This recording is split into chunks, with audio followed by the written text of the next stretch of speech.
संत लोग दृष्टि की सिद्धि करते हैं, इसलिए उनकी दृष्टि डलवाते हैं कि जी एक दृष्टि डाल दो, आपकी एक दृष्टि पड़ जाए। समझ गए? ये भेद था, समझ में जब आता है आदमी को पता लगता है। एक दूसरी सिद्धि है वाक सिद्धि, कि जी वचन दे दो। संतों का वचन जिव्या से निकला हुआ वचन बड़ा काम करता है।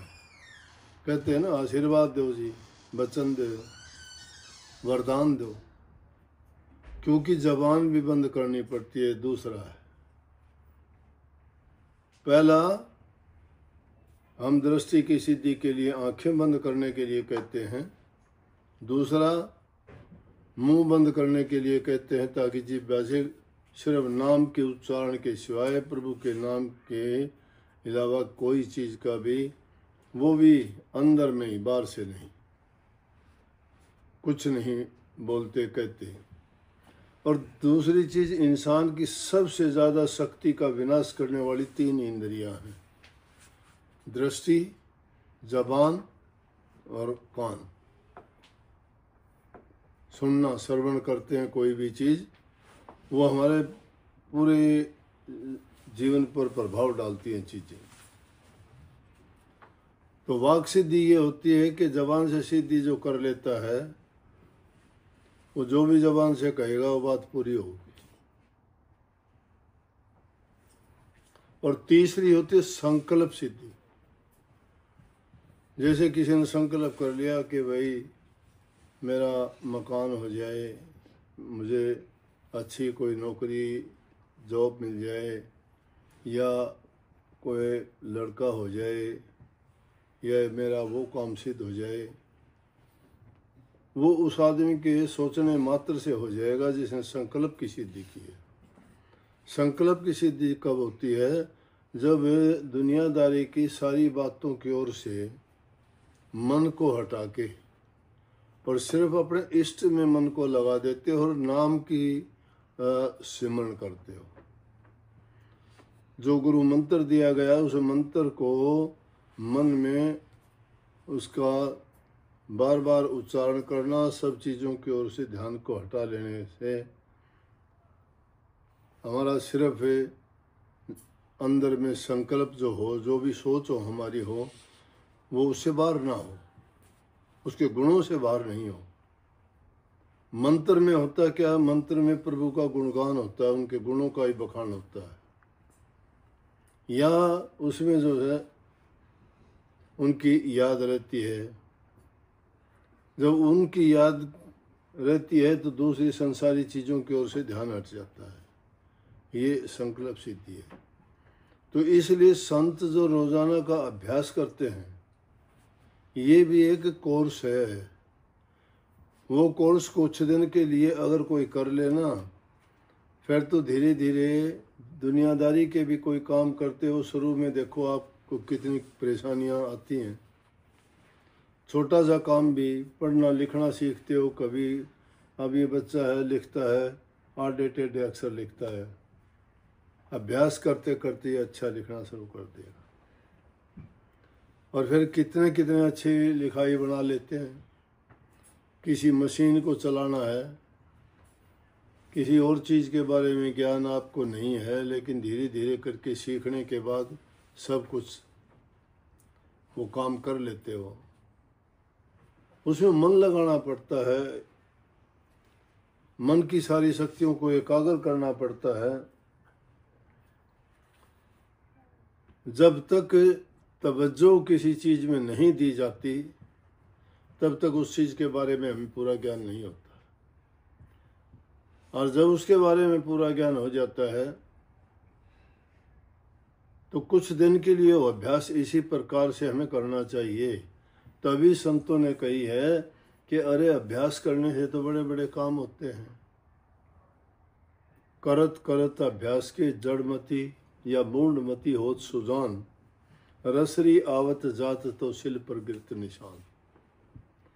एक रस्सी इतनी नरम होते हुए, पत्थर इतना, शिला इतनी सख्त होते हुए, बार बार उसके घिसने के कारण उस पर पुराने ज़माने में कुओं से पानी भरते थे, हम देखा करते। आजकल तो नल लग गए, रस्सा वो शिला पे घिसता था तो 2-2 इंच गहरी उन पर वो कर देता था, खाई सी घिस के।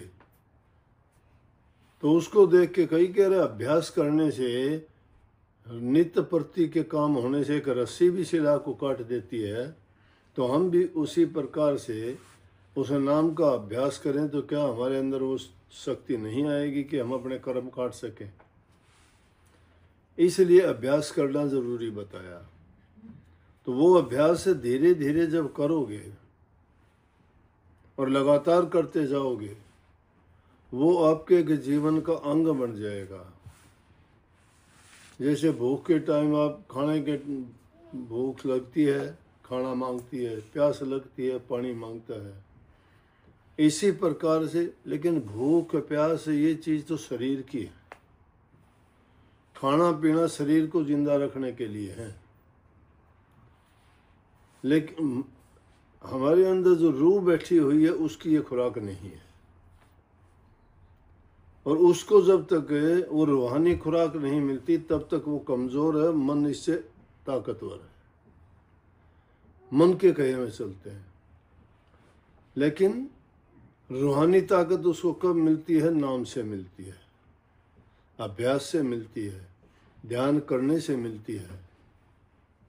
जब हम नाम का चिंतन सुमन करते हैं, अभ्यास करते हैं, तो जो जो ताकत है उस रूह को मिलती चली जाएगी, तो उसको भी आदत पड़ जाएगी। जैसे खाने की पीने की हमें ज़रूरत पड़ती है, उसी प्रकार से रूह भी अपने टाइम पर आपको कहेगी कि मुझे चाहिए, तो आप मजबूर हो जाओगे वो अभ्यास करना, उसको याद करना, ध्यान में बैठना।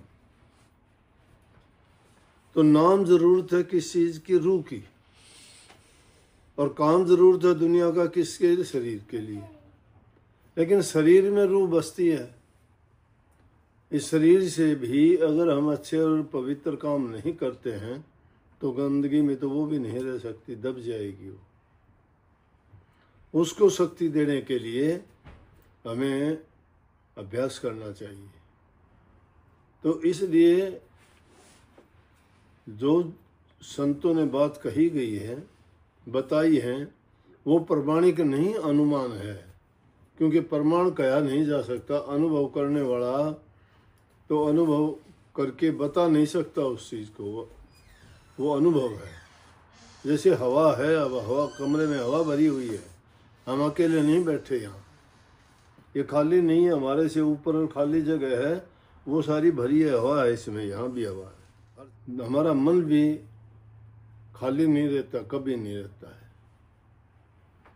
तो हमें ध्यान अभ्यास करना उतना ही ज़रूरी है जितना कि हमारा जीना ज़रूरी है। सोने के टाइम सोते हो, खाने के टाइम खाते हो, नहाते हो, धोते हो, और चीज़ें सारी करते हो, नाम को भुला देते हो।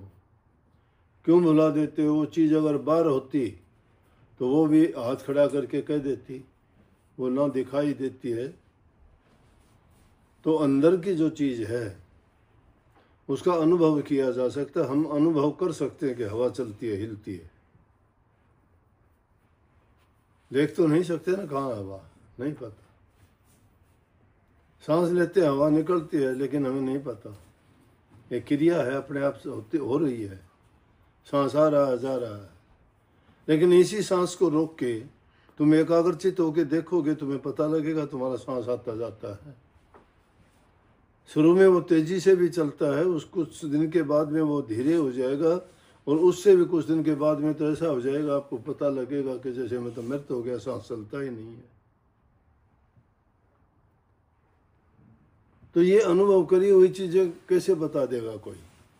जब वो बातें बताई जाती हैं, संतों ने कह दिया उस देश में ना प्रकाश है, ना दीपक है, ना बाती है, ना वहाँ ज़मीन है, लेकिन महल हैं, वहाँ फूल खिले हुए हैं, बाग बगीचे हैं। कहाँ है? ज़मीन भी नहीं बताते, घर मकान भी नहीं बताते, प्रकाश भी नहीं बताते, स्वयं प्रकाशित है वो। किस चीज़ पे टिके हुए हैं कोई ठिकाना नहीं है, अटपटी बात लगती है।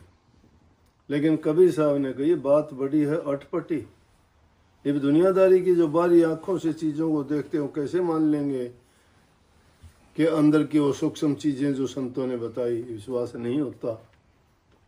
इसलिए संतों ने कही कि जब तक मानो न गुरु के बहना तब तक देखो न अपने नैना। जब तक देखो न अपने नैना तब तक मानो न गुरु के बहना। कि जब तक अपनी आंखों से नहीं देख लेता गुरु का वचन कैसे मानूं, और गुरु का वचन नहीं मानोगे तो अपनी आंखों से कैसे देखोगे। तो गुरु के वचन को मान के अंदर में जब देखने का प्रयास करोगे तो आप जरूर उस चीज को पाओगे। तो वो चीज अनुभव करने की है, वो अनुभव की जाएगी। वो तभी दिखाई देगी सूक्ष्म रूप से। अब पानी तरल पदार्थ है, तरल पदार्थ मिल जाएगा, उसमें मिट्टी डालोगे कैसे घुल जाएगी? नहीं घुलेगी, ठोस है। पत्थर डालोगे कैसे घुल जाएगा? पीस प्यास के डाल दोगे तो भी वो अलग तो रहेगा उसका अस्तित्व। लेकिन तरल पदार्थ दूध में पानी मिला दो नहीं पता लगता, तो उनका पता नहीं लग सकता।